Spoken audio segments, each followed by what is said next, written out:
If you can walk into a supermarket and find Costa Rican bananas, Brazilian coffee, and a bottle of South American wine, you've experiencing the impacts of international trade. So as we can see, trade is everywhere. Let's have an idea what is international trade. So it is the purchase and sale of goods and services by companies in different countries. Consumer goods, raw materials, food and machinery are both and sold in the marketplace. It also allows countries to expand their markets and access goods and services that otherwise may not have been available domestically. As a result, the market is more competitive. This ultimately results in more competitive pricing and brings a cheaper product home to consumer. The reasons why we trade because it can reduce dependence on your local markets, increase chances of success, increase efficiency, productivity, economic advantage, innovation, and growth.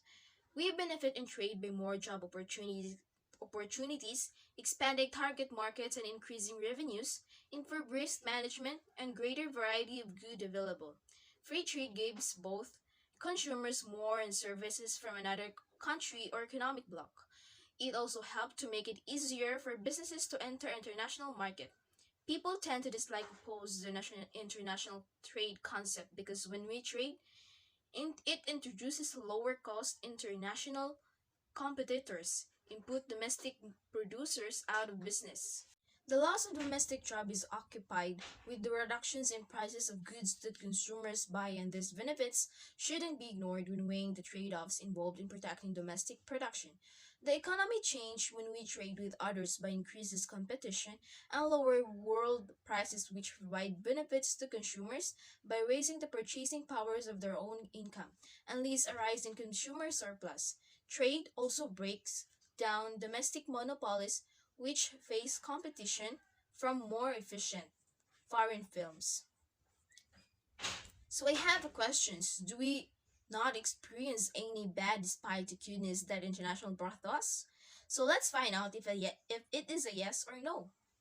So example of this is the folly of free trade. So in dictionary, folly means lack of sense or normal prudence and foresight. In magazine in September 1986, The Folly of Free Trade by John M. Culbertson.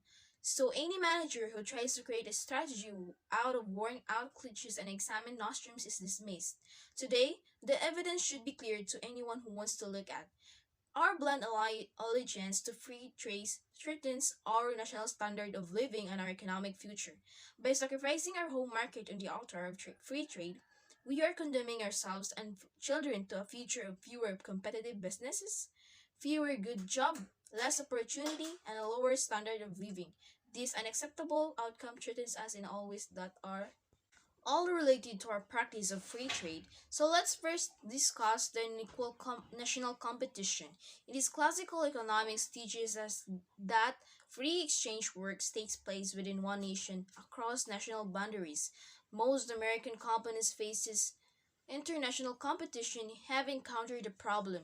Most governments are playing a simple game. They use their myriad powers, which is subsidies, favorable banking practices, and etc. Second, wage competition among nations. It is an equal form of competition that explains much of the recent movement of industries and jobs out of the United States, undercutting our production. Low-wage nations can raise their standards of living at the expense of ours in two ways. Export your people to United States or import as jobs to your people. The result of either approach would be the same our wages and standard living would fall to match the level of the lower wage nation, while at least temporarily those of the lower wage nation would rise. Third, the demand and markets. Our present-day economics fails to recognize the importance of demand and markets and thus exaggerates what production alone can accomplish. Yet a nation's productive capabilities are decisively limited by the levels and kind of its domestic demand and its access to foreign markets. But in the United States, we persistently fail to see the importances of our vast, prosperous, and accessible